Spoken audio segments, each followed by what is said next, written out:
Good morning, boys and girls. Welcome to lesson 26. And today the students will be able to make inferences and draw conclusions from Love That Dog.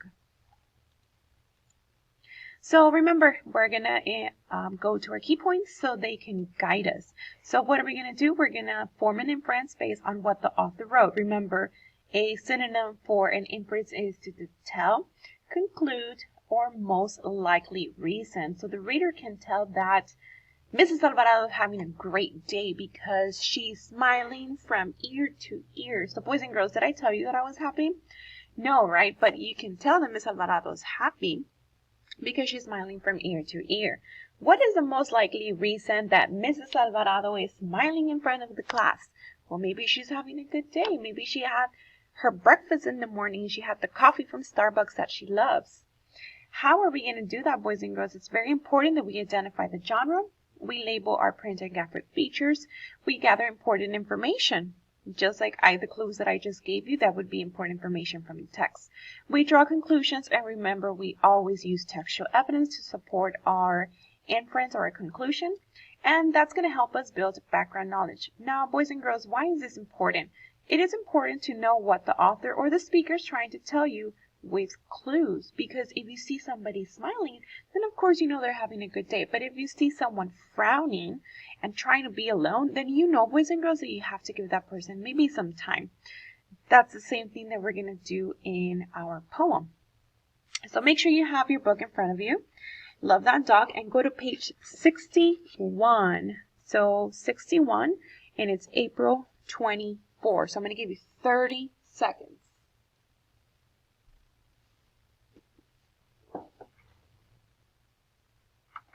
20 seconds.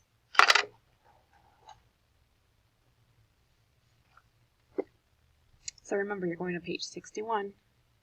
You have the last 10 seconds. April 24. Remember, as I read, you are following along. And let's start reading.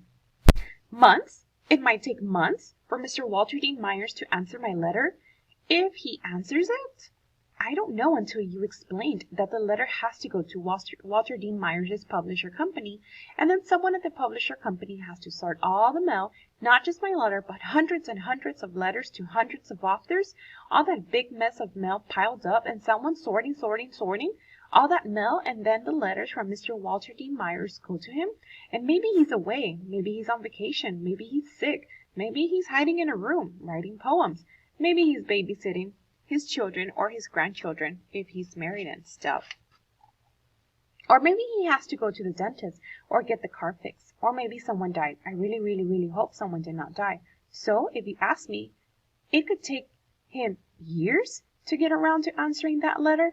So I guess we'd better just forget about it, not count on it, get it out of our minds, do something else, forget it. Boys and girls, we can tell that Jack is feeling how? He's saying it's going to take forever. So how is he feeling? He's feeling very anxious, right? He's saying, oh my goodness, do I really have to wait all this time for Mr. Walter Dean Myers to get my letters? And then I have to wait to see if he wants to come? Forget it.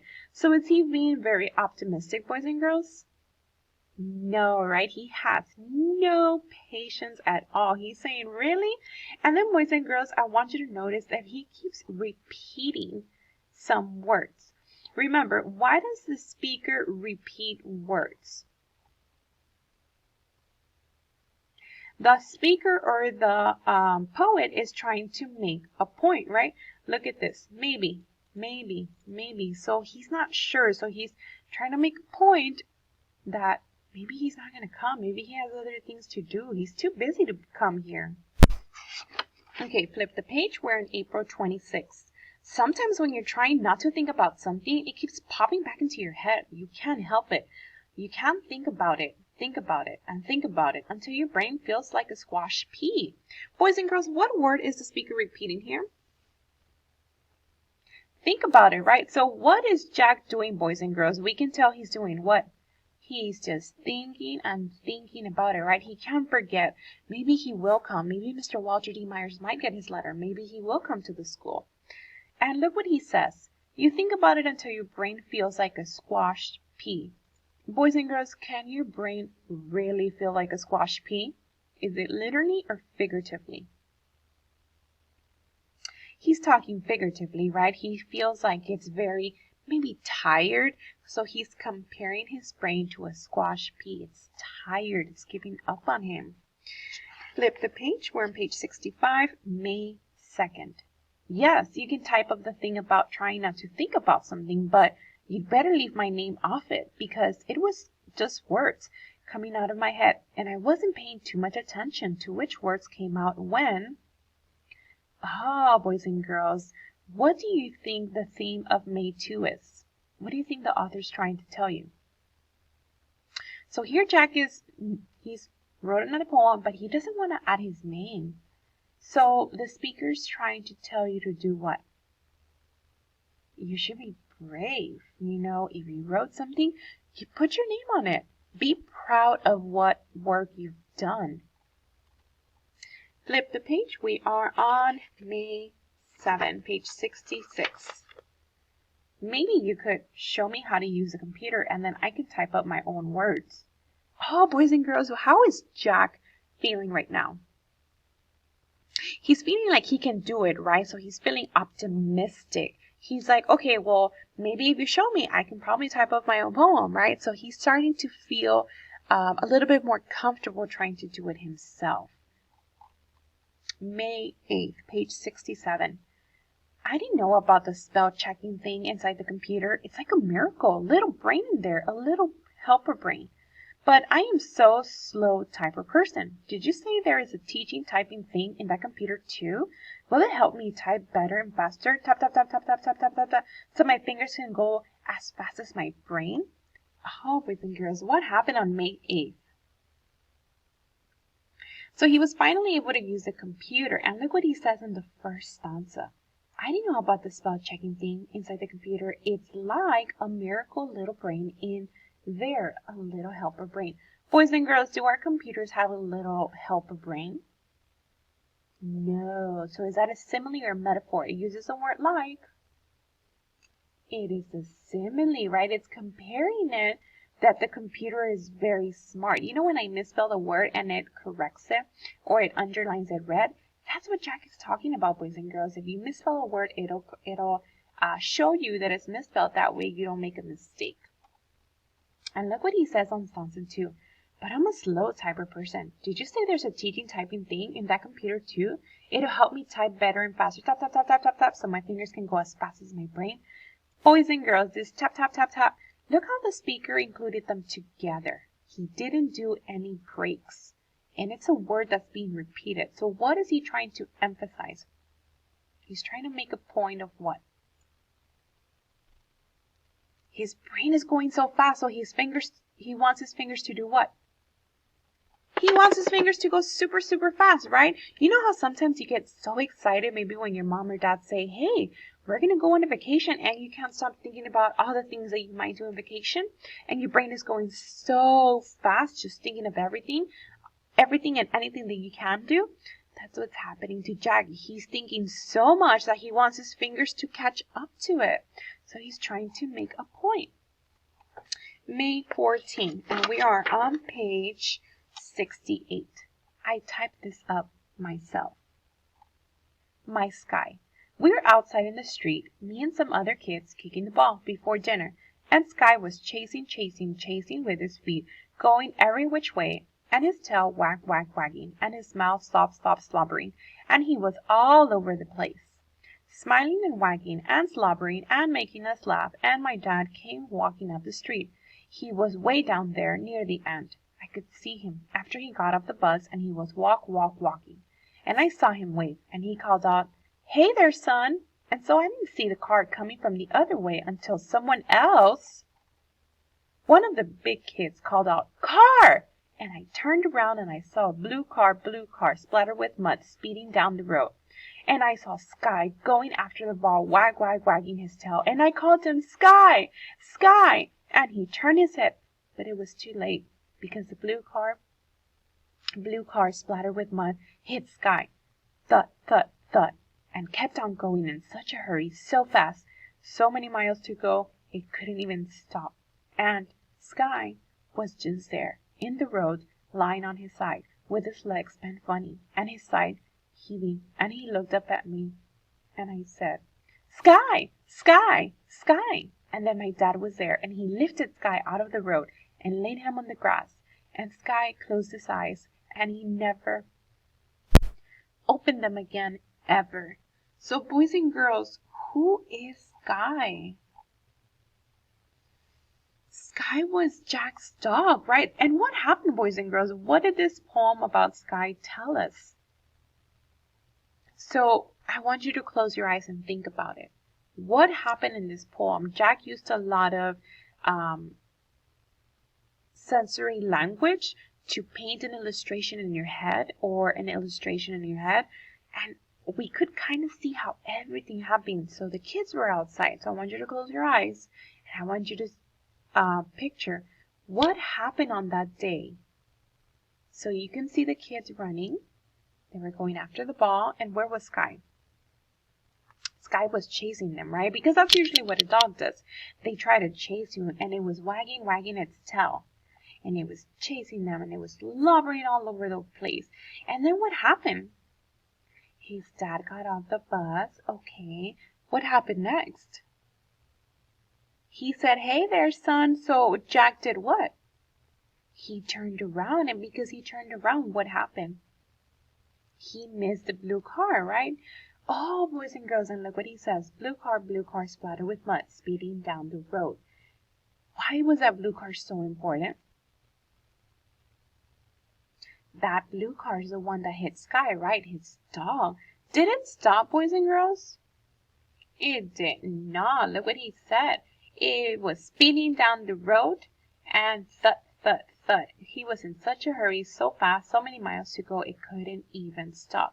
So we could already see a car coming very fast down the road. It's a blue car, remember, it's dirty with mud, and it hit Sky, and then he just left. He didn't stop. Then what happened? So his dad, Jack's dad, right, he got him off the road and he put him where? He put him in the grass, right? And then what happened? Sky closed his eyes, and of course he passed away and he never opened them again. Boys and girls, here Jack used a lot of sensory language or imagery to paint a picture in my head or make an illustration in my head of everything that happened on that day. So we can tell, or we could infer, that Sky was what? We know Sky was a dog, but we can infer that Sky was what? He was very important to Jack, right? Because in September that we started reading the book, September 13, when he said, nope, tried it, brains empty, poetry's for girls, he didn't want to talk about it, right? But he kept mentioning the blue car. So we know that that blue car and Sky was very important to him, right? Because he kept talking about it since day one when we started reading this novel. Okay, we're going to go ahead and pause here. Make sure you take out your daily comprehension, the one that is marked Wednesday. Okay, boys and girls, so make sure you put the name, date, and goal. Today is September 28th. And what can the reader infer based on Jack's actions? What clues did the speaker or the poet give you? So we could infer that Jack, he really misses Sky, right? So remember, Sky is his dog. Yes, he really misses his dog. Remember, he went to the dog pound and got this dog. Okay, let's start with the reader can tell. Remember, we're talking about Sky. What about Sky? Sky is very important. Good. So good job if you said that. Make sure you write it here. Anything I write, you write and follow along. So yes, we could infer, we can conclude, or we can tell that Jack was very hurt when Sky died. He wrote about that blue car, boys and girls, so many times. He tried to give us clues of how important it was to him. Now I want you to go to page 74. And 74 is the one that says May 17.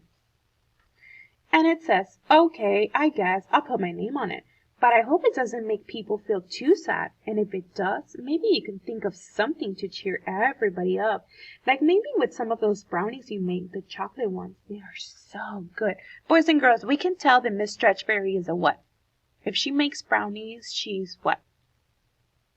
She's a baker, right? She probably likes to bake. Miss Stretchberry didn't tell me that, but based on the clues that Jack just gave me, she's probably a baker. She loves to bake. So I wrote these. Don't forget to include the little quotations because boys and girls, we're copying from the book. If you don't, that's considered plagiarism. We do not plagiarize. That means we don't say these are my words and make them your own. No, they came from the book, page 74.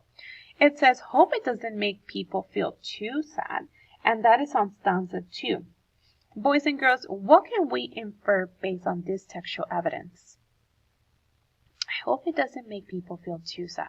So I'm going to give you 1 minute to go back and reread that page, page 74, May 17.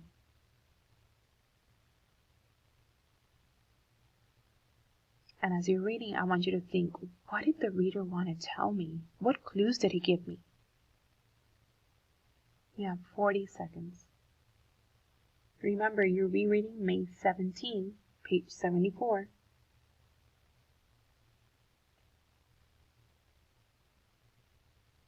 I hope it doesn't make people feel too sad.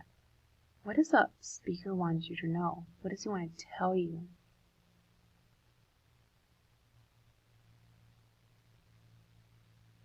Last 15 seconds.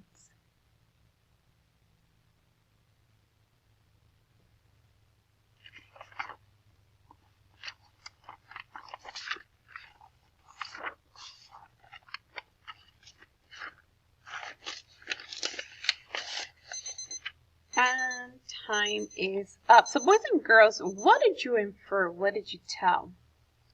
So if you inferred that Jack doesn't want others to be sad like he was when Sky died, you are correct. He doesn't want everybody to be feel sad or feel bad for him, right? He's saying, I hope it doesn't make people feel too sad. So he's saying, hopefully I don't ruin maybe anybody's day or something. Okay. In class, we are going to do page 82 to 86. So I'm going to go ahead and give you 1 minute to copy this. In class, we're going to do page 82 to 86. Make sure you have your book in front of you so we can stop reading. And if you are finished copying everything, you may log off and you may head over to class. Those of you who are copying, you have 40 seconds.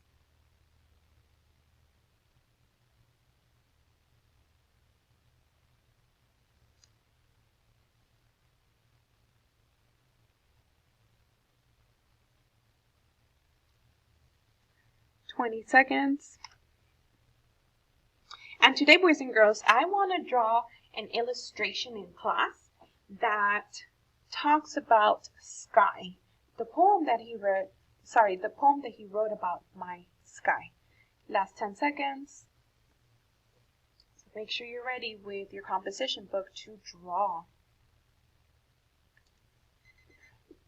Alrighty, boys and girls, I will see everybody in the live session.